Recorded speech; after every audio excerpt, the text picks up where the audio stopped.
Welcome to the Sta-Lok How-To workshop.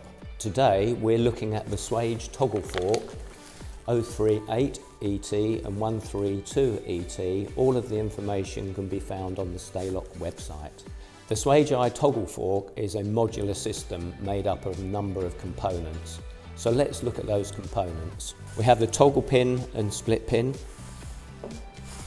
the strap, a swage eye, an eye pin, an eye pin collar, which is part assembled with a spring dowel pin part pressed in already.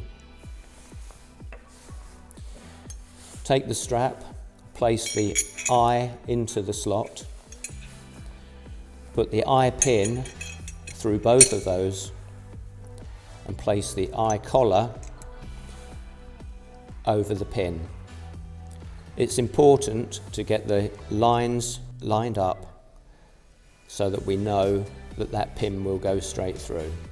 Now that we've put the components together, we press the spring dowel pin into the pin, either using the toggle press or the vise.